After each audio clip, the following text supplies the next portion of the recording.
it's fine to have an idea of what you want at the end of the journey.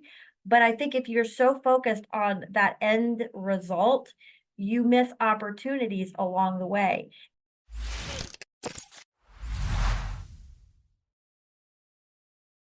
I would like to introduce you with the concept of LawSikho, skill arbitrage, as well as super lawyer.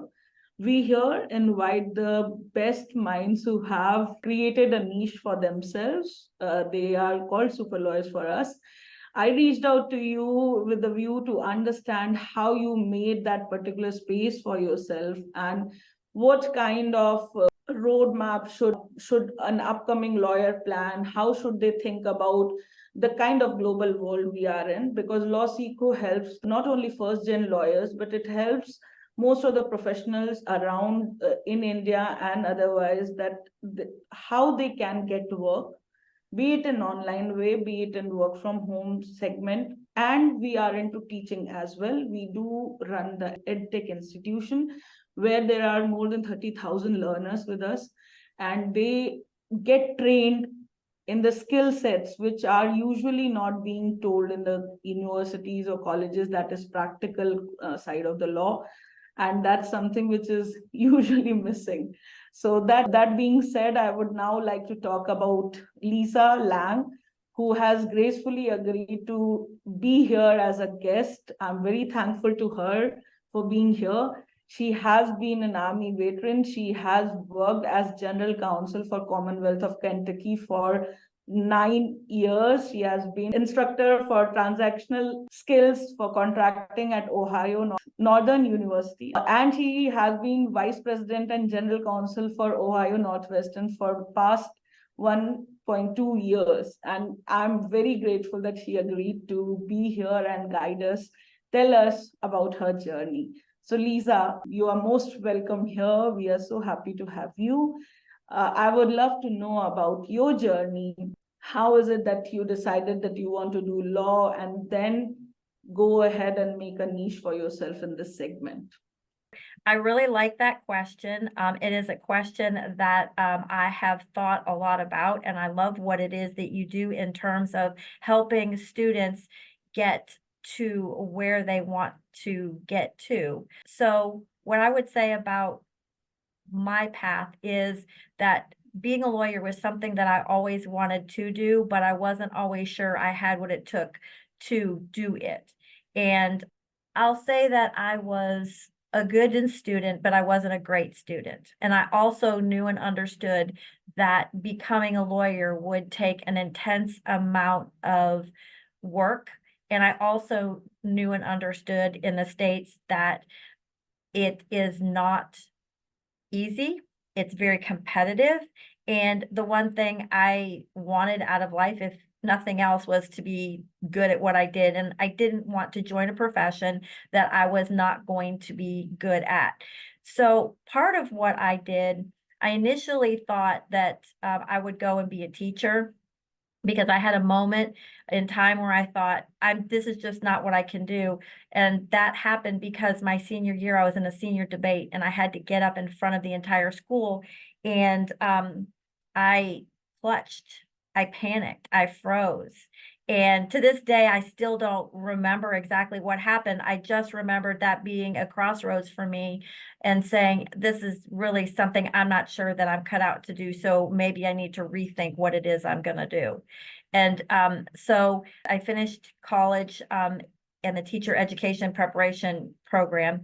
And I was about to do the last semester when I had to teach students. And I had this moment when I was getting ready for that semester and thinking about what I needed to do. And it just dawned on me, if the reason I didn't want to be a lawyer is because I didn't want to get up and speak in front of people, why was I going to be a teacher when I had to get up and speak in front of students?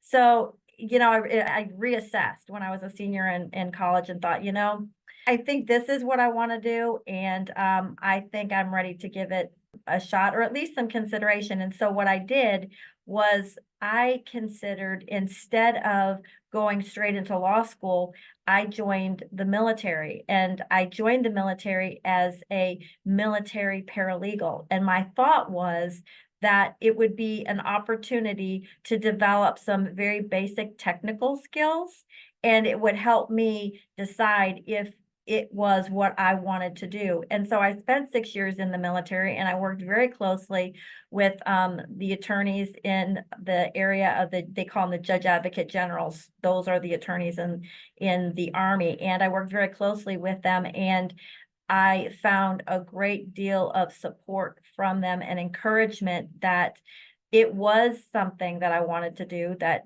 doing what I was doing in the military and working with them was something I was good at, and they had complete confidence in the fact that I could probably go to law school and be successful. And so that's part of what I did. And that process from high school to college to going into the military, I really think that it set the stage and the foundation for me to be successful as I moved through the subsequent parts of my career, because it's about technical skills. And that's why I love what you do. And that's why I taught transactional skills in contracting in law school, because I found that the preparation I did to become a lawyer was not the preparation other students got. And I feel that I am where I am now because I built that foundation. That's so fascinating, but I cannot stop myself but ask you, how is it that you balanced all of these responsibilities?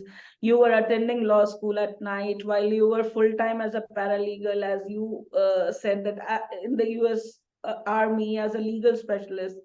What kind of routine you had, what kind of experience you had over there, and the kind of work ethics which comes automatically with just the name Army, and the kind of dedication you have shown. And it's very rare to find someone who made up her mind in childhood that she wants to become a lawyer, and she actually goes ahead and does it.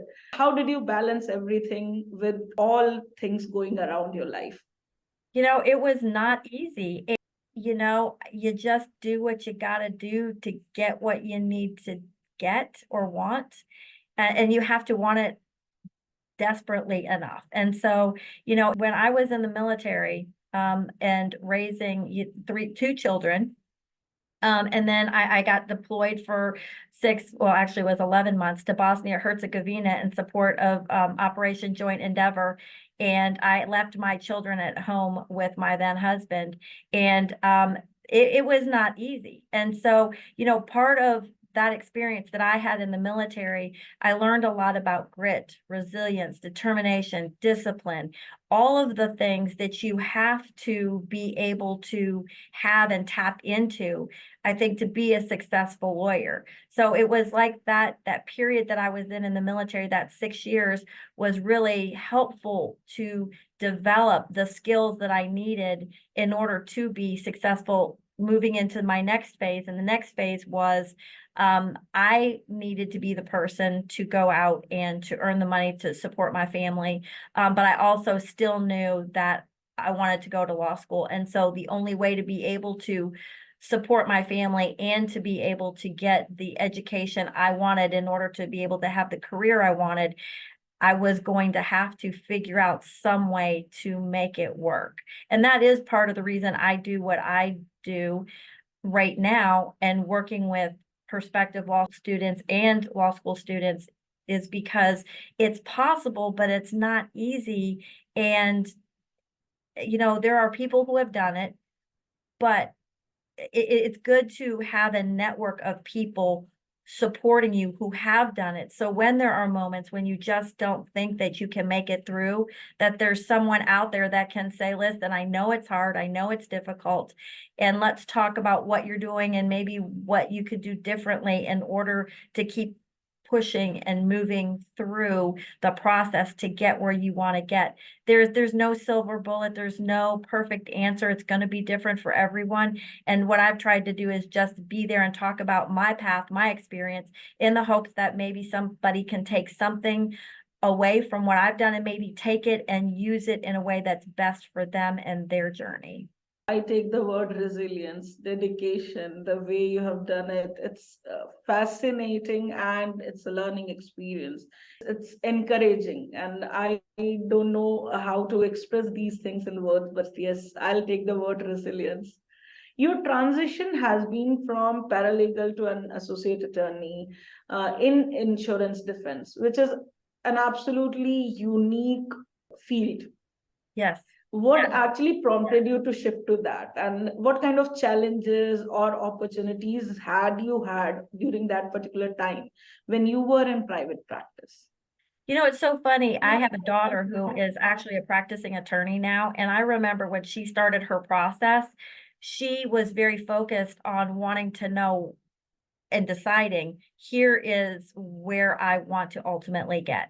And for me, that was not my process. And I tried to talk with her about the fact that it's not about where you land, it's about how you get there. And so I've used an analogy with people about a river, and you put your boat in your river and you let the current kind of take you where the current takes you, but you have paddles and you have the opportunity to put that paddle in the water and maybe go down one branch of the river or another. And so it's fine to have an idea of what you want at the end of the journey. But I think if you're so focused on that end result, you miss opportunities along the way. And so the difference between me and my daughter, who is very focused on here's what I want to do, and I want to figure out what I need to do to get there. I didn't know exactly what I wanted to do. I was not sure. And so I just kind of plunked my canoe in the water and I just kind of let the current take me. So how did I come to insurance defense? Well, I came to insurance defense because when I got out of the military and I applied for a position at a law firm, they were looking at two different placements for me. I could either go with a private practice group that worked on insurance defense, or I could have been hired to work on a very big case that eventually would come to end. It was the fen-phen litigation back in the early 90s, and fen-phen was a drug that they were using to treat obesity, and I would have been a paralegal on the team working on that very big case that ultimately, as all cases do, resolved, but it was a big, huge national case. And I wasn't given the option, do you want to do this or do you want to do that? I was interviewed by both teams, and the team that did insurance defense work picked me. So I got into insurance defense and I started to work in insurance defense. And then when it came time to apply for positions to get a job after I finished with law school, I applied not only to places outside of my firm that I was working for, I also applied to work with that firm. And so I ended up in insurance defense, not because I chose insurance defense, it's because it chose me. So, and I liked it and I enjoyed it, and I did it for 4 years with that law firm. So I was with the law firm for 9 years.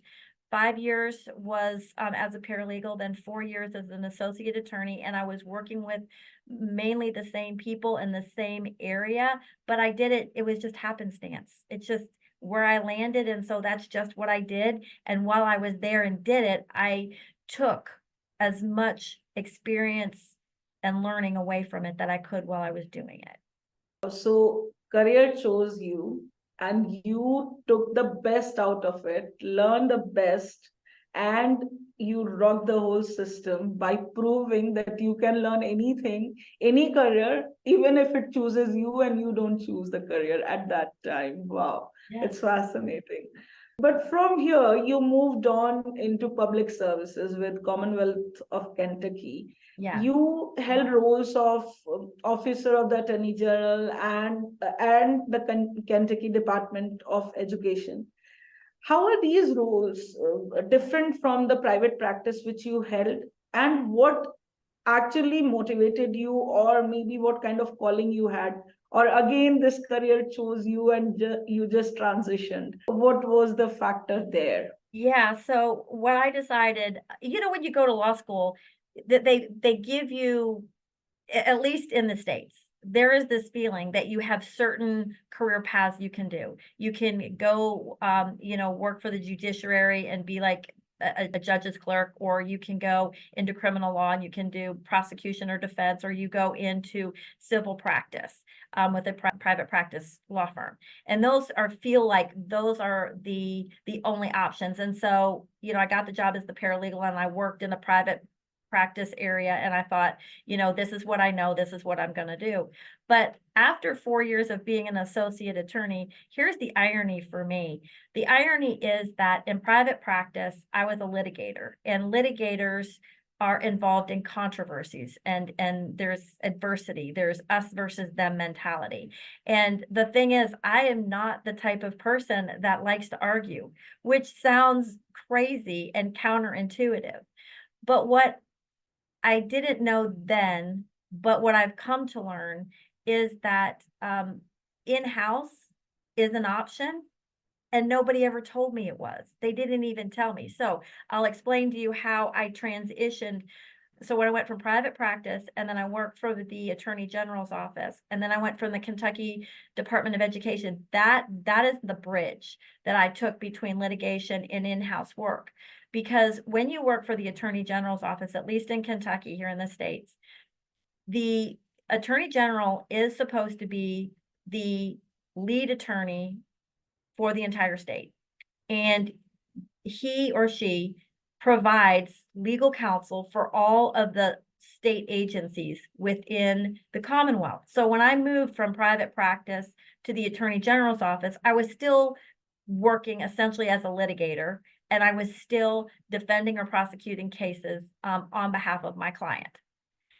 But one of my clients, when I was at the Attorney General's office, was the Kentucky Department of Education. It was a state agency that had cases in which they were defendants, and I was hired to defend them. So I was, in many senses, their outside counsel. And I'll be honest with you, at the time, they had a lot of litigation. And I remember kind of joking with the people I worked with in the Attorney General's office. They would assign these cases randomly. And then I would joke when I would get another Kentucky Department of Education case that I'd drawn the short straw. And then I had to take the case.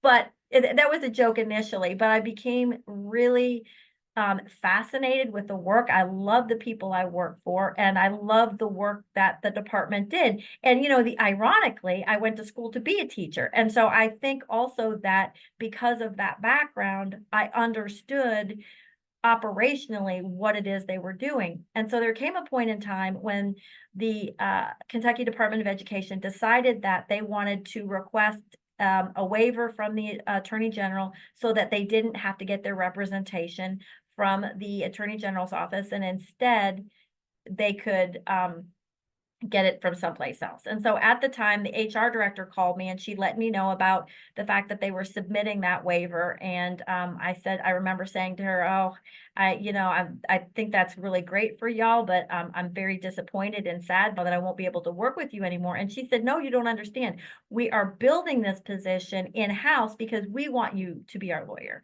And so she said, we would like you to apply for the position, because I still had to go through the process and I still had to interview other people to make sure that I was the best candidate for the job. But I did interview it and I did get the job. And when I got that job and the way they built that job, it was no longer just the litigator. What I loved about that job, and I think the reason why I'll just say I was the best candidate for the job, because when you defend a client in cases, you have the opportunity to say to the client after the case, listen, if we had done X, Y, and Z, we wouldn't have gotten sued. Or if we had gotten sued, it may have been easier to get through the case had we made different decisions earlier in the process.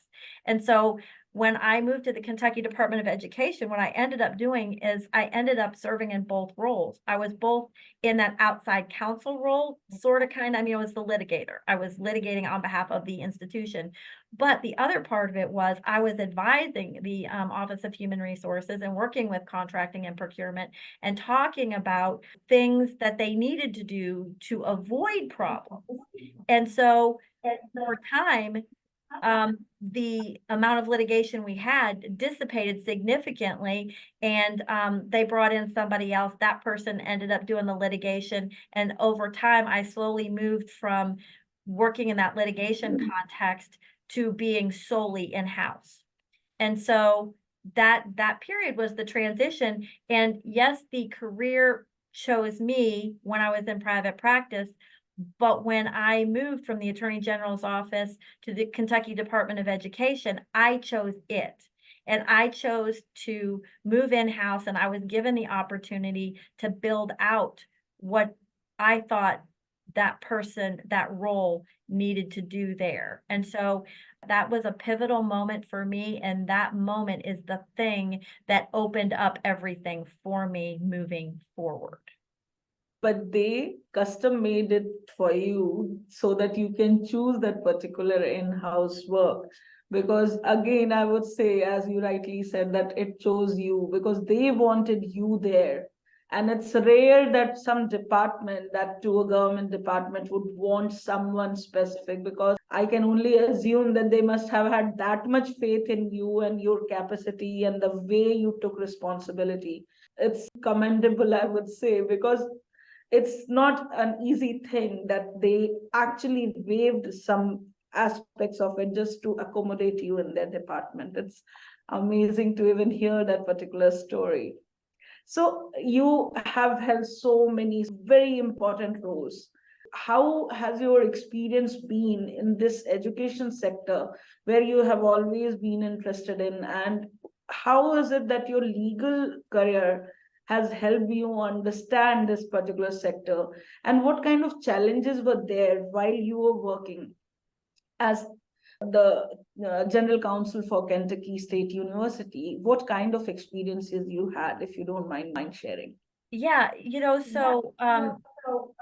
I think part of what being a lawyer does and going through legal training, it's about learning how to learn. It's about trying to do things you've never done before and being able to know what resources there are out there to help you figure out what it is that you need to do.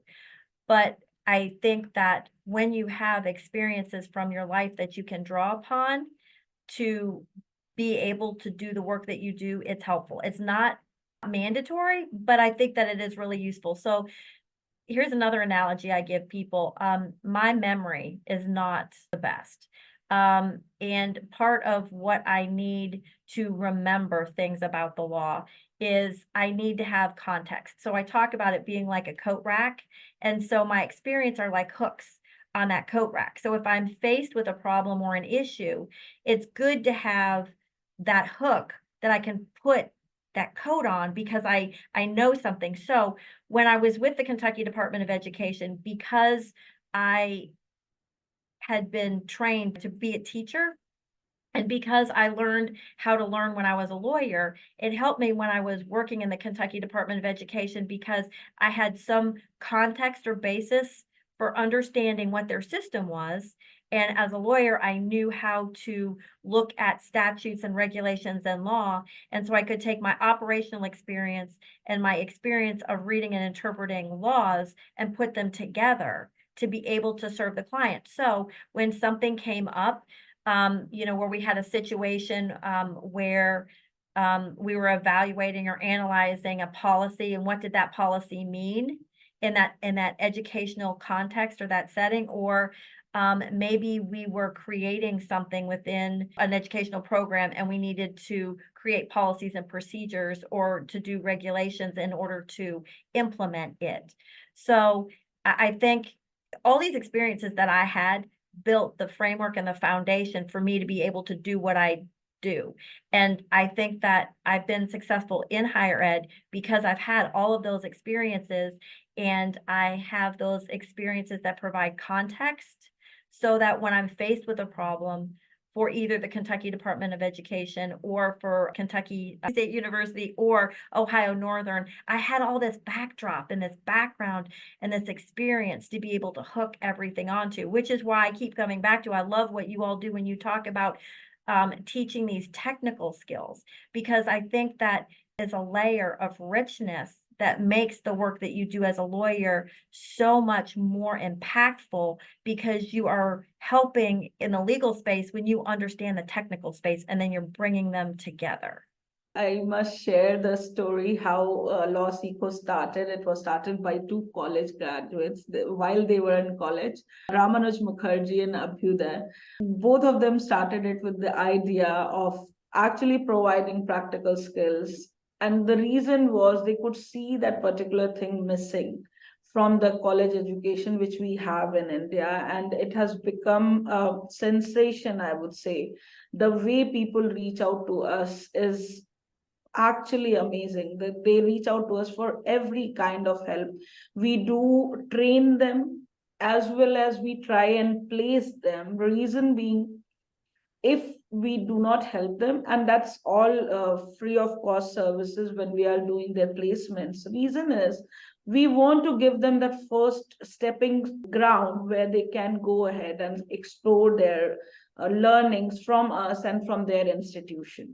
So that is what was the idea. And now our team is so big, and it has grown leaps and bounds because of the care and the way you are passionate about education. We are going to learn so much from you.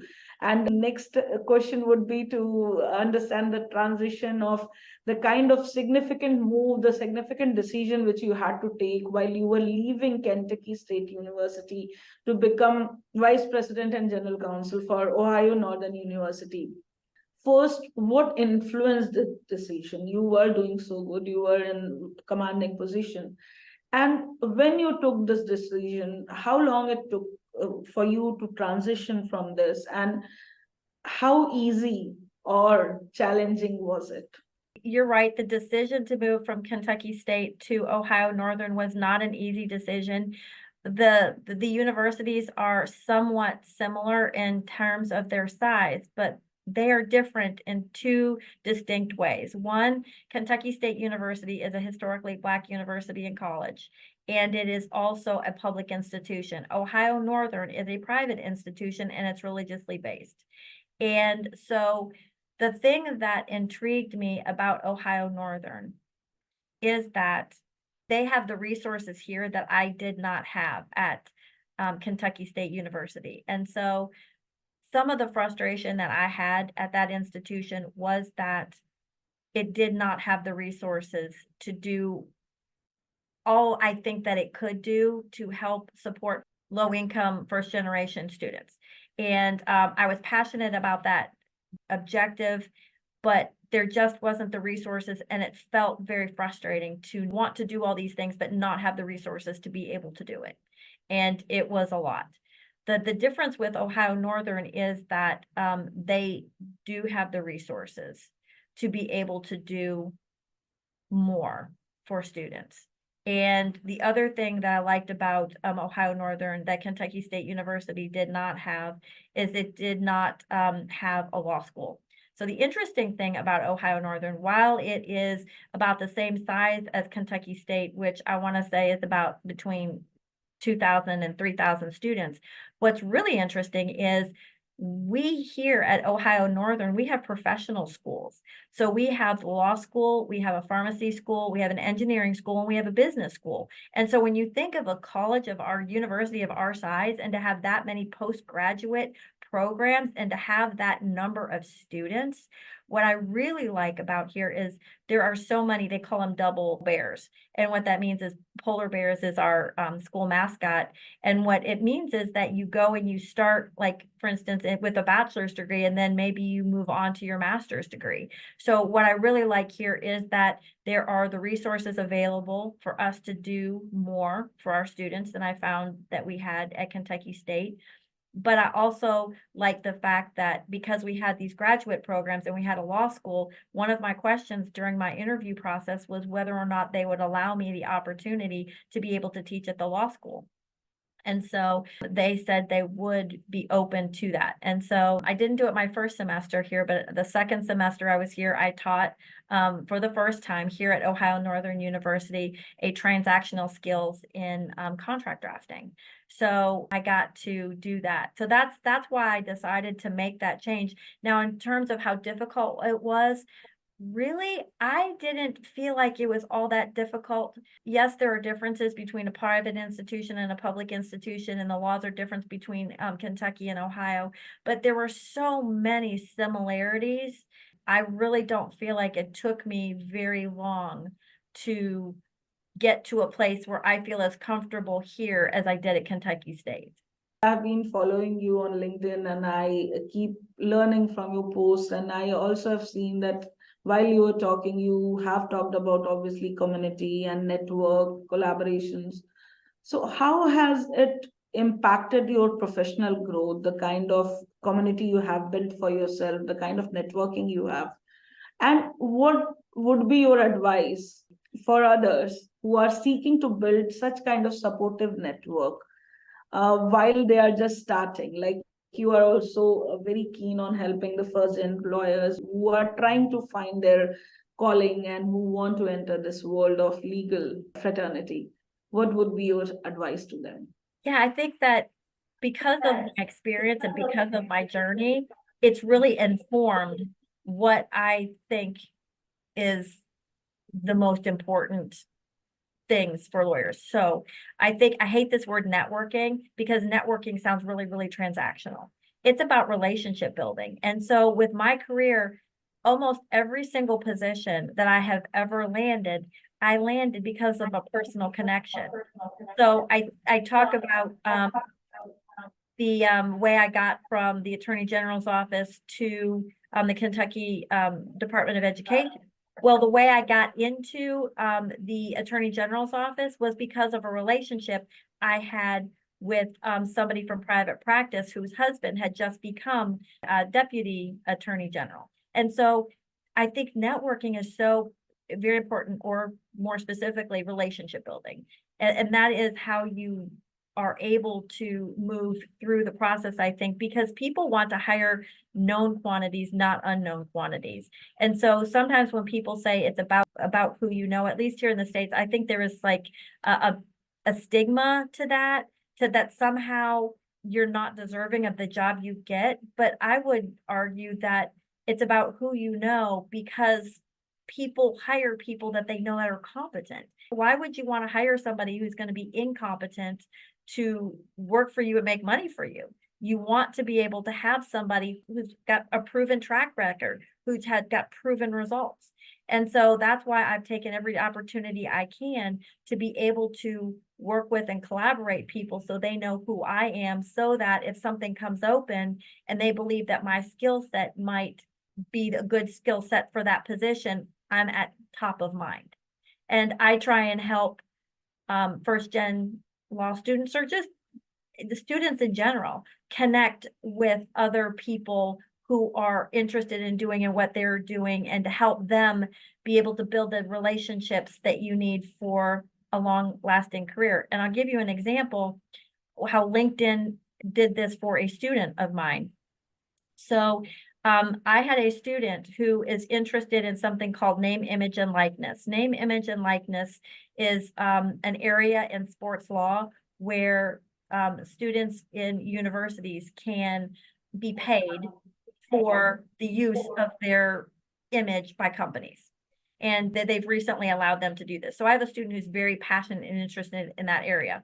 I'm connected with somebody, Alex Sinatra, on LinkedIn, who was very interested in that area. She works in sports law, and she just recently did what they call an NIL clinic at a university in Texas. And so when I found out that my student was interested in that area, and I knew Alex, I asked him if he wanted me to connect them. So I connected them, and they have been working together. And my student, well, he's on LinkedIn and he's posted about it, so I think I can say it. So Logan did a petition at the law school to get them to hire her to teach that class.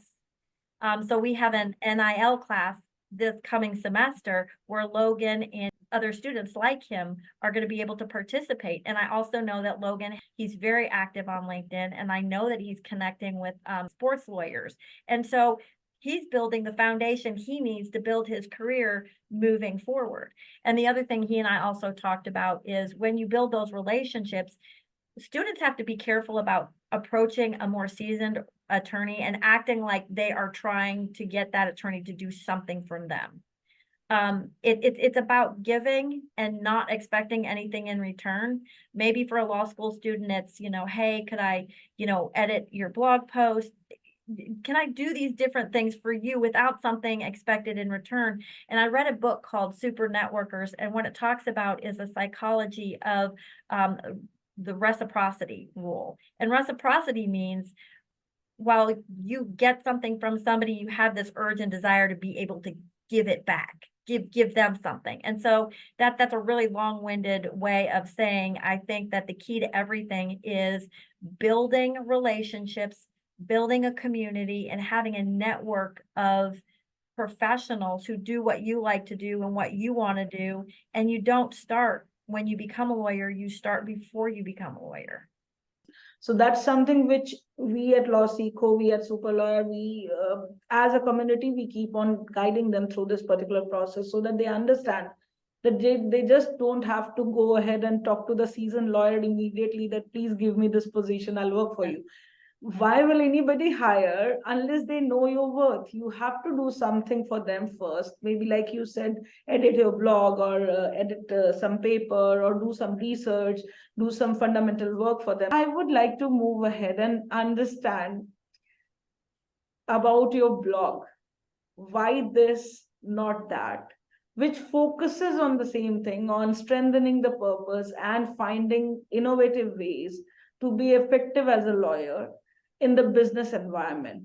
And I would ask you to share some examples or some experiences you had in this kind of situation and how all this has made a difference in your legal practice. Yeah, so with why this, not that, I think that there are certain things that we as lawyers accept as conventional wisdom. These are the things that we should do. And I think some of these mindsets are actually holding us back and not allowing us to move forward. And I feel like in the business professions in general, lawyers have a tendency to they get set in their ways and they don't want to change. It feels like we're always the last to do or to grab onto something. So I'll give you two different examples. Mindset. What I had to learn when I moved from being a litigator to being in-house is that a different mindset is needed. I needed to be more collaborative. So if you are working, for example, on a case or a matter involving an employee, the employee is still your employee, and that employee may continue to be the employee after the difficult situation that you're going through. And going at it as an us against them, win at all costs attitude, that's not the attitude that your client, the business, needs. What the business wants is for people to be focused on doing what they need to do for their job and being productive, and creating or perpetuating these disputes or these inability to get along is not helpful for anybody. And so part of what I had to do is, it's not winning or losing. It's about trying to build consensus and be collaborative. So that's with employees. So that was one thing I talked about. Now, as an aside, I will say I have talked to some litigators who are also saying that in general, lawyers need to rethink how they are approaching their advocacy for their clients, because zealous representation doesn't mean, it's a battle to the death.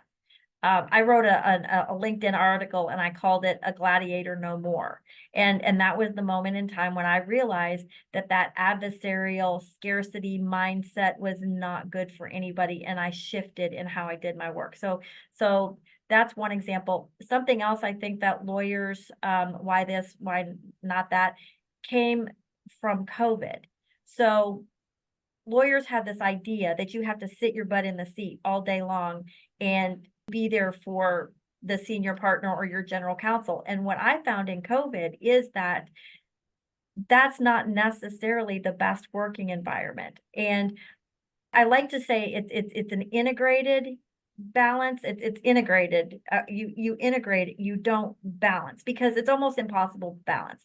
Sometimes work is going to take precedence over your personal life, but sometimes your personal life should be able to take precedent over your work life. And so part of what I did as a lawyer when I was with the Kentucky State with my team was I took more of a military mission oriented perspective or goal. So here's the mission we need to get at.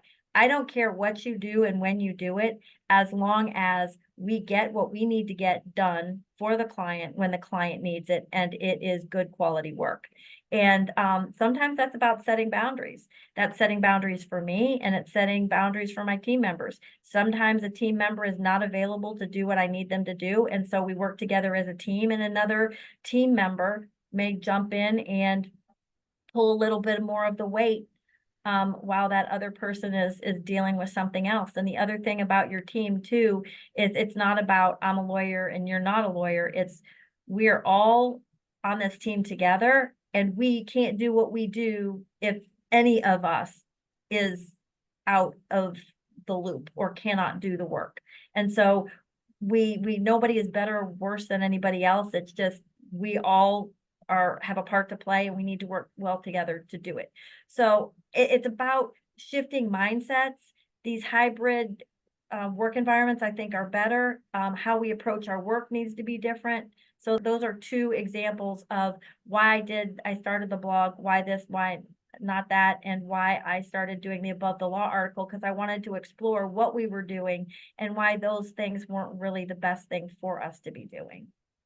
So basically, you were learning from your experiences and you wanted to change according to what needs to be done. That is why you started this blog. Why this and not that? And it's fascinating just to get the explanation out of you that if you learn how to change from what may not be right for the next step is something which is an example of being humble. And you have been, I guess, very humble, and you have been learning that with your experience as well. From your failures sometimes too. So I'm not trying to be from the mountaintop saying, this is what you need to do. What I'm saying is, listen, I messed up. And my experience, don't do this, do this, because I did it and it didn't end up so well. That's the beauty of being humble, that you are ready to accept failures also, that I fail at this place and now I want to move on and understand how to change this because you want to grow. I guess that is one way to grow better when it comes to your career, when it comes to your personal life as well. So I'll now move forward and understand. You keep talking about applying CSUIT thinking at the intersection of law and business, which is absolutely, again, a unique perspective. How has this approach shaped your role as an in house lawyer, and what benefits do you see in aligning the legal strategies with these kind of broader business goals? Because you cannot narrow it down once you are talking about all these aspects, and you are trying to intersect law and business. So how have you been doing that? Yes, so being in-house is really, really interesting. And I've had debates and discussions about what is a legal problem. And it almost feels like, well, theoretically, everything could be a legal problem. And so, the way I've done it, and it's funny too, when I was at Kentucky State, I had a student ask me once, what did I do? Who was I? And I said, oh, I'm the general counsel. And he thought that meant that I am the person, if you got a question, a general problem, you come to, and I solve your problem. So, but I started thinking about that, and I thought, you know what, that's not that's not too far off what my role is. While I'm in favor of a hybrid environment, I will say I almost never work remotely. I work almost always in my office on campus, and the reason I like that is because I like to have people comfortable enough to come to my office and they do a flyby, and they might come and sit down and they may say, "I have a situation, and I'm trying to work through this problem, and I want to talk through how to solve that problem." And, and so I act sometimes as a sounding board, and sometimes we talk about, well, this is a purely operational decision. There's no legal consequence necessarily to any of the choices you're making, or it may be, okay, so this is an operational decision that has legal implications. So let's talk about what your choices are and what the legal consequence could potentially be with these different scenarios.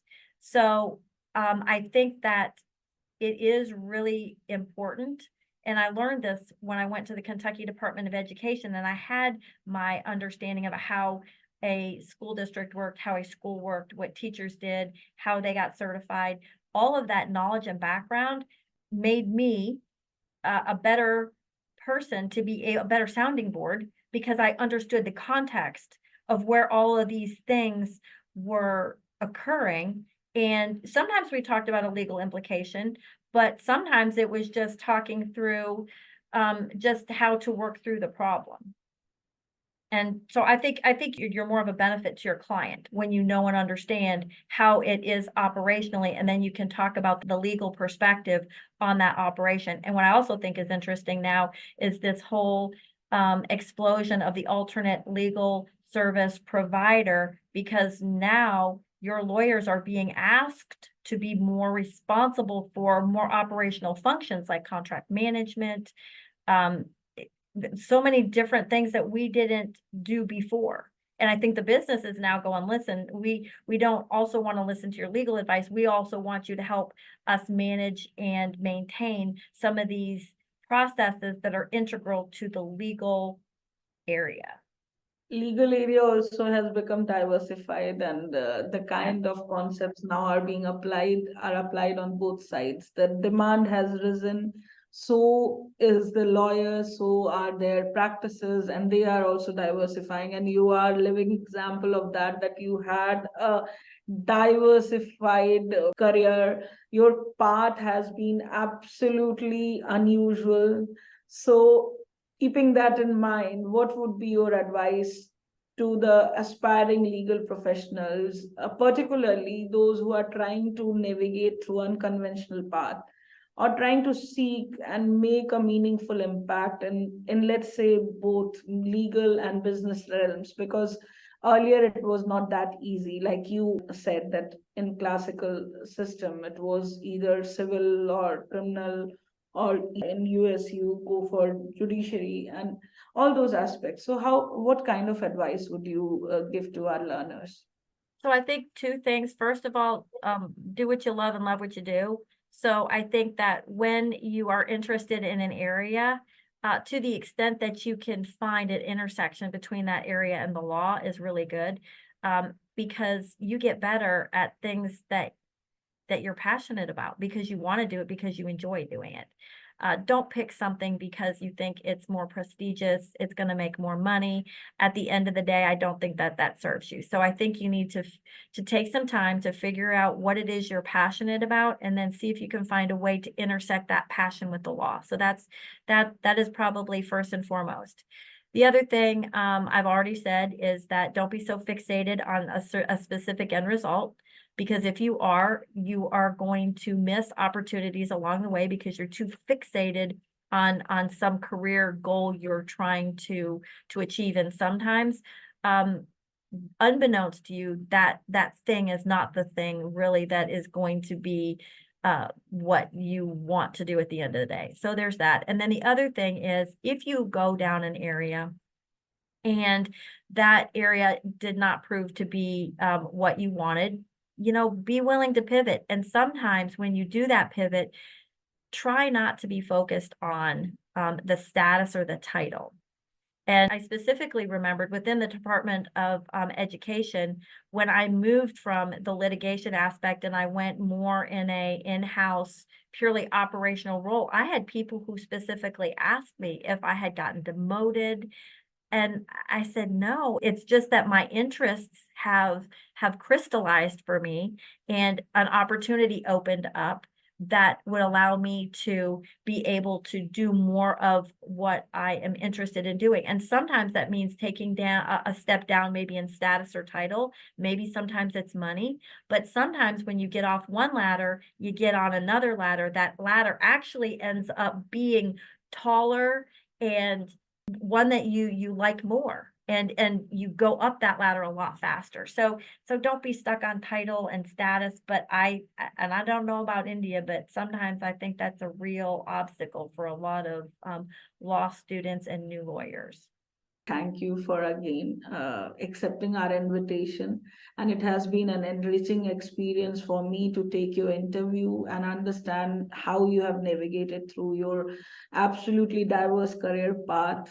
I hope learners will also get to understand how they can find solace and how they can be humble enough to choose a path if they feel stuck at one place, like you said.